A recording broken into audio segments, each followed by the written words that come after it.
Hello and welcome back to Equity, TechCrunch's flagship podcast about the business of startups.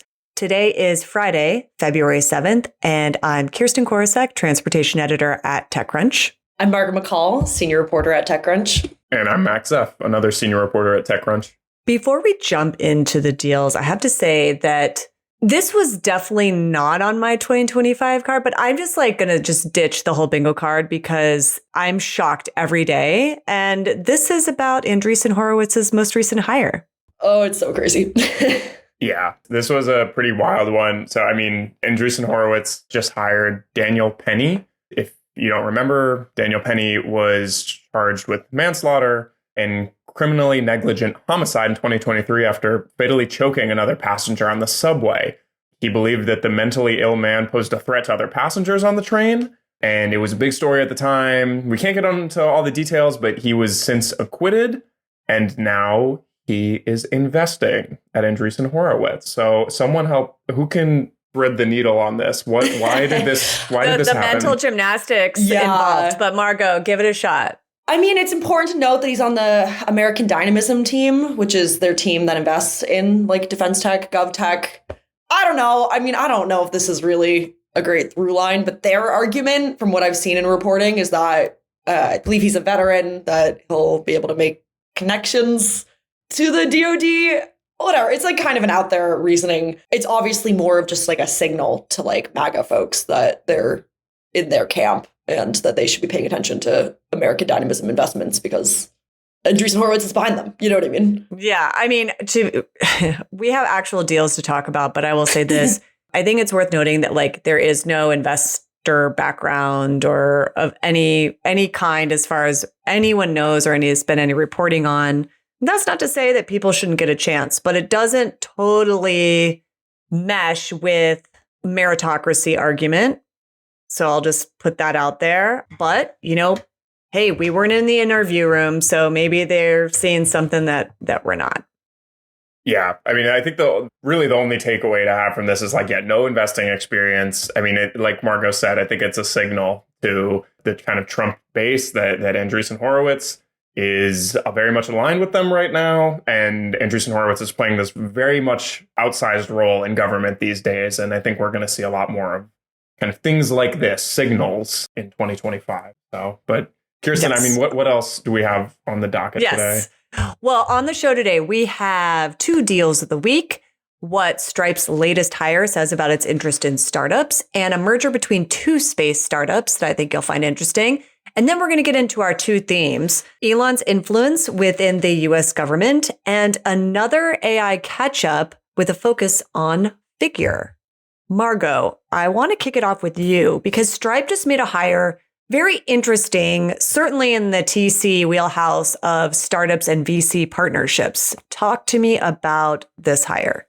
Yeah, they hired a lead for startup and VC partnerships. Her name is Asia Bradley. She's definitely kind of her background's interesting because it's kind of half just fintech, kind of straightforward background, and then half dipping into the VC world. She makes a lot of sense for this role. She was at Synapse way back when, before it, was what we know Synapse for now, which is the collapse. But she's also the LP in a few funds. She's an LP in Cowboy Ventures. Yeah, they didn't have too many details about what this role means. I'm kind of thinking about it in terms of the fact that Stripe has been on a pretty significant acquisition spree of startups, and that maybe this signals more of that. We've also talked forever about if Stripe's going to go public. How did you when you read this news, did you think this is on the path to going public, or no, they're going to stay private and just buy a million startups forever? So the thing that I immediately noticed in her bio is that she had co-founded Kinley, a financial services startup.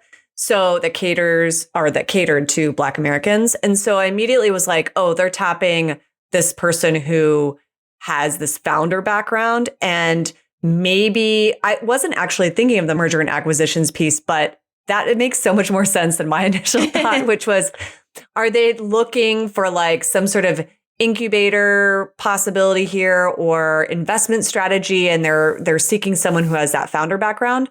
But to your point that you put out, that actually makes a lot of sense too, which is someone who has experience on the founder side, but might be quite good at finding their next acquisition target. Totally. Max, what about you? Was anything like super spring to mind? Yeah, I mean, I think that Stripe, it has such a strong partnership already with so many startups. I mean, it honestly, like we talk about a lot of companies, but I do think that, and I don't like to, hype up any companies in particular, but when I talk to people, they constantly tell me that just Stripe is just the most amazing kind of company to help startups like get off the ground and just like take care of payments. I mean, it's such a kind of big deal to so many startups. And I think they're just trying to, really lean into these partnerships in kind of an unexpected way. I think that if the last couple of years have told us anything, it's that it's really hard to predict what Stripe is going to do next. Doesn't seem like they're going public right now, but it seems like they're keeping that in their back pocket. So yeah, I mean, definitely just an interesting space to watch for them. Yeah, it's worth talking about their last acquisition, which actually just closed this week, which was Bridge, which is like a stable coin. It lets companies accept stable coins, and they bought it for $1.1 billion. A fair amount. I mean, it's a crypto acquisition, which is also kind of crazy. But hey, crypto is hot now. I mean, look, David Sachs already indicated this past week that on his to-do list is regulations around or legislation around stablecoins. So maybe this was like the most timely acquisition of all time. No, it totally could have been prescient. And also, I think this is probably a good time to be buying up crypto startups, I would imagine. They've probably taken a big valuation hit in the last year or so.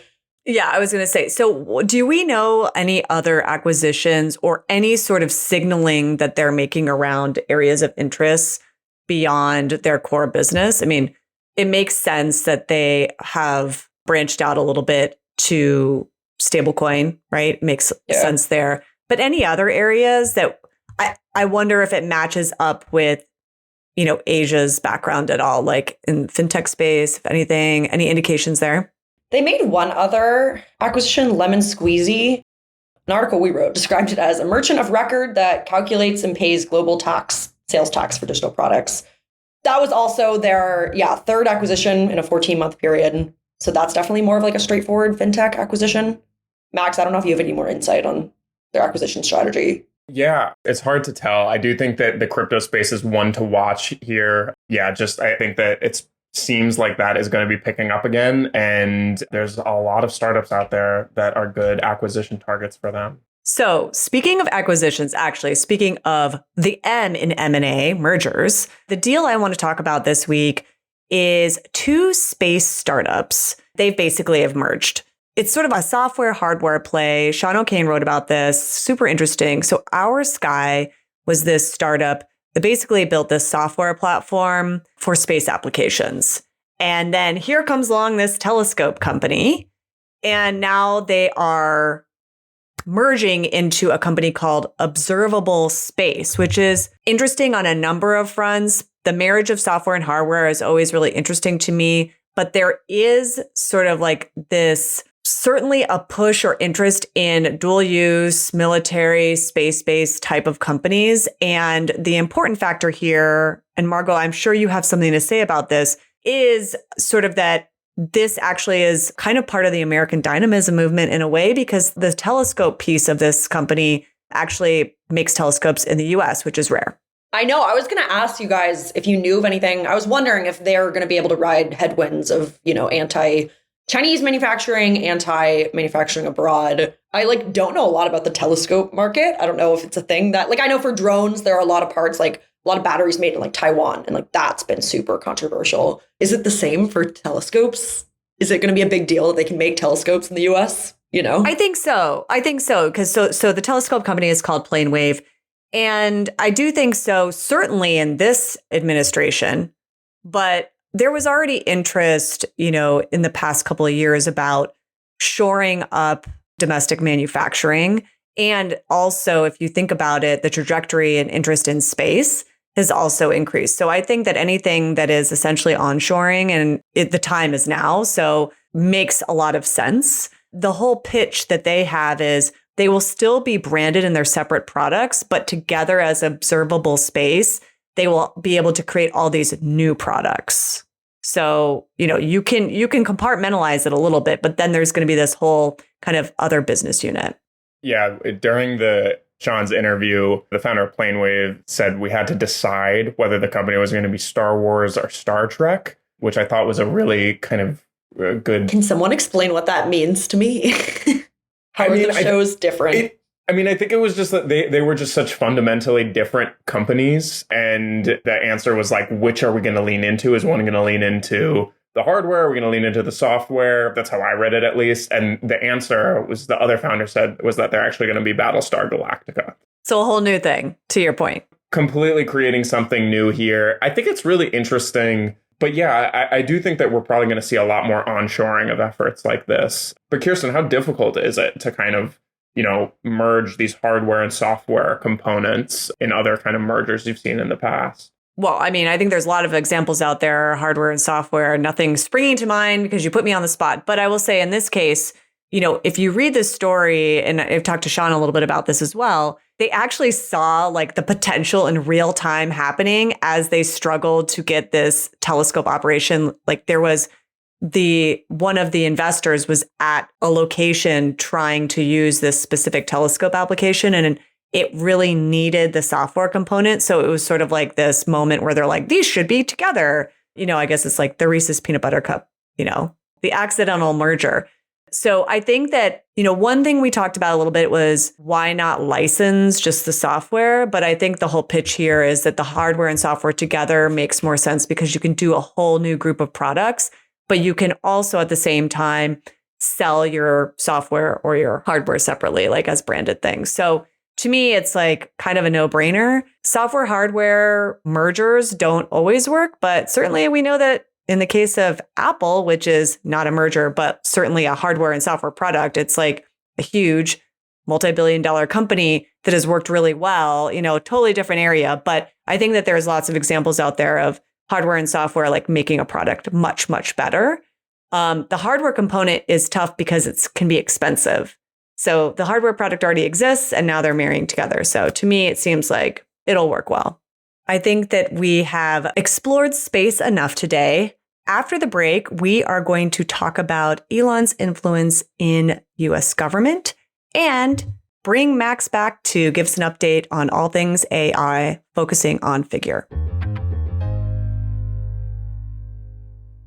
One thing we forgot to talk about, and I just want to mention it, is let's all take a moment of silence for Cruise and its robotaxi program, because this week, the company laid off 50% of its workers, so it's about 1,000 people. It's being absorbed into its parent company, and now it has a whole new purpose, which is basically, instead of working on robotaxis, they're going to work on improving GM's advanced driver assistance system. So let's pause for that one moment.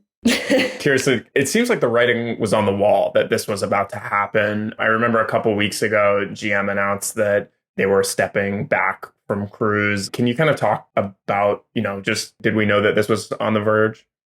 Yeah, since October, and I'll do this very briefly because I can see Margot right now, by the way, she's like so itching to talk about Elon that we just have to move on very quickly. But I will say since October 2nd, 2023, it's been a problem for Cruise. And this was an incident that happened that resulted in them losing their permits, shutting down the program, GM stepping in, the co-founder and CEO leaving. Layoffs happened then. And then GM late last year basically signaled, we're not going to be funding this robotaxi. So this has all been happening, but now it's here. And now we're seeing how the company is going to be integrated into GM. So it's officially over. People have been kind of waiting for a long time. But I think it's time to shift our attention over to DC. Margot, Elon. Oh my God, what's things happening? Are crazy over here. I was at a happy hour last night and like the bar had like a little sign being like, you can buy a drink for a laid off federal employee. You can like give $9. And everyone I hang out with has been fired, which is like, It's a dark vibe in town right now. But a more funny visual is the Wired story that I'm sure everyone read, which is that Elon, they only identified 6 engineers that Elon has brought in. They're all under the age of 26. 3 don't have college degrees. So definitely not the like standard DC fare. And these engineers are apparently really helping run Doge and have clearances or are getting clearances, have access to a lot of classified documents. It's a big deal. Yeah. So I think that this is a good time for everyone to sit down and write on a piece of paper of like what is normal, and then go back a few months from now and look at that. Because I think what's happened is that there's so much chaos happening. And I've talked to a lot of folks in DC as well. Certainly I'm not living there, so I'm not getting it all, but it is very grim feeling. It feels very abnormal, but people are already kind of like weirdly trying to adjust to the chaos.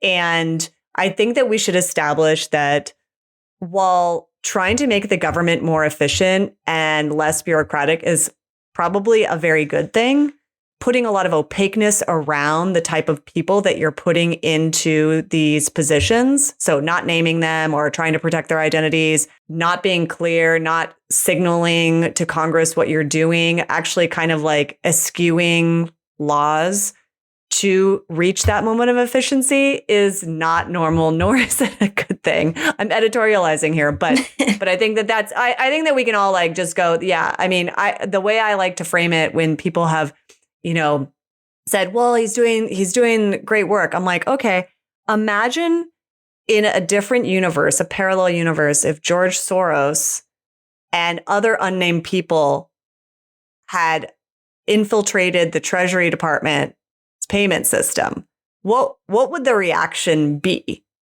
And I think we know what it would be. Okay. Agreed. Yes. However, I can't stress enough how much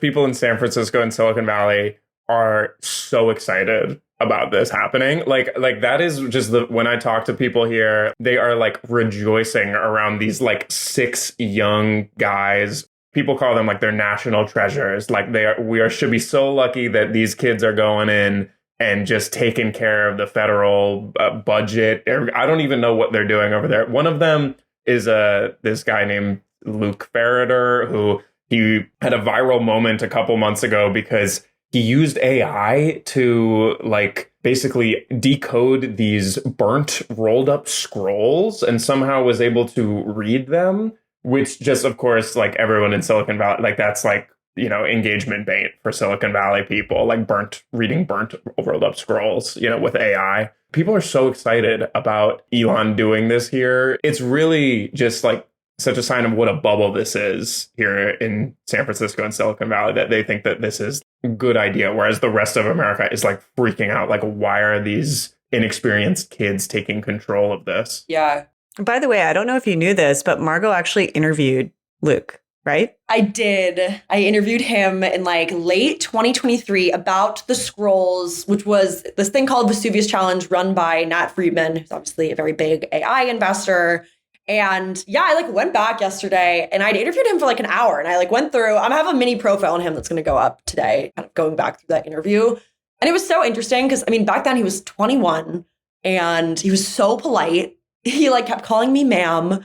And I like went through this interview, and the thing that stuck out the most for me was there are a few times we touched upon with this project, the Vesuvius project, right, where he is, or Vesuvius Challenge, where he's decoding these ancient scrolls. They needed really like high-tech scanners from universities, and they needed to like work with universities to get access to them. And yeah, he just talked about how the project kind of ran into a lot of bureaucracy that was very frustrating and had to kind of play the politics of these very established institutions. He had this quote that I loved where he said, and he's talking about them going into universities and trying to get access to this technology. He says, yes, we're a bunch of Silicon Valley tech bros, but we're here to help and kind of build all that goodwill. It's a very delicate balance, right? People are very complicated creatures. And I thought that was just very telling. He was someone that, like a lot of these guys that follow. You can kind of see where this. I know. Yeah. And here's the thing. This is where you can see where the seed was planted. And like, I can understand the desire to celebrate and also want to be the person who goes in and just like ends bureaucracy. But our cybersecurity editor had an interesting piece up the other day, and he really talks about the security implications here. And his key point was that whether a feat or a coup, which depends entirely on your point of view, a small group of mostly young private sector employees from Musk's businesses and associates Many with no prior government experience can now view and in some cases control the government's most sensitive data held on millions of Americans and the nation's closest allies. And I think that that is like the thing. I think if you were to poll a lot of Americans, certainly in Silicon Valley, they're like, yes, let's get rid of the bureaucracy. Let's make things more efficient. But the way you do that is probably not a mixture of security clearances and opaqueness, because it sort of runs contrary to their whole mission, right? Is to be efficient and open and transparent. So you need to make your process transparent as well. And that's where I think it, is a little bit of an issue for me, at least. Elon's never backtracked on a promise before, Kirsten. You know that from covering him for, a decade, right? I mean, but this is just classic him. This is just what he does in all his companies. Yep. It is a playbook. Yeah. Something that I find when I talk to this kind of crowd of guys, I talk to obviously a lot of these young, brash, like defense tech founders, is that they like love America and they view a lot of what they're doing as for America.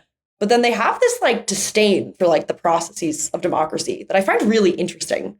You know what I mean? Because it's not that they love America for democracy. I don't think, because they don't want to go through. Yeah, democracy is cumbersome and slow, and it's designed that way. And that is not the part of America that they feel very attached to. Absolutely. Right. Yeah, it's so kind of move fast and break things, but this time with the federal government style. And that is a little bit frightening. So, you know what also is super fast and kind of is breaking things? My favorite subject. What's that? AI. And someday we're going to have a conversation on here where AI and Doge come together and it's going to be like the Uber theme. But for now, catch us up on all things AI, Max, because you're so embedded into that world. Of course. So this has felt like a slower week, but still with some kind of important things going on. So, I mean, the first kind of big story that happened this week was that Figure, which makes humanoid robots, they dropped OpenAI in favor of using their own in-house AI models. And this was kind of a big deal because Figure is, one of the bigger companies trying to make humanoid robots. And OpenAI has been a long-time investor in them. They kind of announced last year that they were going to develop next-gen AI models for these robots together. The idea was OpenAI was going to make the software and, Figure was going to supply the robots. But now Figure seems to be just making the AI models themselves. They say the founder tweeted that they had a breakthrough. And of course, we just have to trust him and we'll see what happens. Maybe he does. But the reason this is interesting is because OpenAI has actually ramped up its own robotic efforts in the last year, really. They hired Meta's former hardware lead, which Caitlin Kalinowski, she was responsible for leading the team behind Orion, the AR smart glasses. And now they're doing robotics again. They had a long history of making a robotic arm that could solve a Rubik's Cube, and now they're getting back into it. And to me, it seems like Figure might view them as something of a competitor in this space now. So I don't know. I'm curious, Kirsten, you have a lot of familiarity with kind of the humanoid robots from, covering Tesla's Optimus efforts. How did this news strike you? To me, what I thought of was, I'm wondering if what OpenAI is trying to do is sort of show how LLMs specifically, but like AI broadly, can be applied to things, and what better way to apply it to than like robotics or autonomous vehicles, which is another application of AI. And if it kind of is rooted back to this sense of like, how do we sell this product? How do we make money off of this product? So I was actually more interested in Figure's move and sort of less on OpenAI's move. And I kind of like keep coming back to this, like, how does OpenAI and other companies like this that are building these models make money in the long term? And is this an attempt to, build out various little subsects and say, oh, we're applying it to robotics. Oh, we're applying it to, in-car chatbot assistants. There's a market there. Like, it feels like they're kind of playing around a little bit and trying to figure out what the business model is. And meantime, companies like Figure are building up their own in-house teams and saying, we'll figure it out for ourselves, which is, I don't know if that's great news for OpenAI. Right. I mean, that's a great transition to kind of our next story here, which is, I think that the concerns around how OpenAI makes money is becoming an even bigger issue. this week we wrote a story about a new model called S1. It was created by researchers, and they claim to have trained it for $50. They basically extracted knowledge from Google's reasoning models, and they made an AI reasoning model that competes with OpenAI and DeepSeek. I won't get into all the technical details of it, but the big takeaway from this is that it's getting really easy to match the capabilities of these big AI labs. And it raises a lot of questions about how they make money. And it kind of might shift that to some of the products around this. I don't know, Margot, what do you have to say about the kind of changing of the tide for OpenAI? I have a lot of questions for you, Max, which is like, I don't understand how OpenAI is ever going to make money. I know they've gotten more into like government contracts. Is it these big enterprise contracts? Like, I don't know anyone on like an individual level that pays for ChatGPT. Like, you can get a lot out of the stuff they offer for free. And then with stuff like Figure, like, are losing these big enterprise contracts, is that really bad for them? Are they just counting on like locking? This is like what Microsoft did, which is they locked the US government into like Microsoft software and then they were stuck. Is that the move? Yeah, I mean, I think that what the commoditization of LLMs points to is that applications and products are really going to be where AI generates some value, if it generates any value. I mean, that's still kind of an untested thesis here that it makes money. It doesn't right now. But OpenAI has reportedly made a decent chunk of its money from selling ChatGPT subscriptions for $20 a month. They recently launched a $200 subscription, which is insane, but people apparently have been buying it too. I mean, I think that is really the play for them right now, as well as these enterprise contracts. But yeah, as you see, they're kind of becoming a sprawling, amorphous company right now that does robotics, and they're talking about designing chips and data centers. I mean, they're doing so much these days. So I think it's still an open question of how all of this generates any money. It sounds like they're in the F around and find out stage, which is they're trying to figure out how to make money, and while also putting a lot of investment into their research and development to show that they are actually making inroads and competing with companies like DeepSeek. So I guess we're gonna have to find out for ourselves in the coming weeks what they choose in terms of a business model. And on that note, we are just about out of time. Thank you, Margot. Thank you, Max.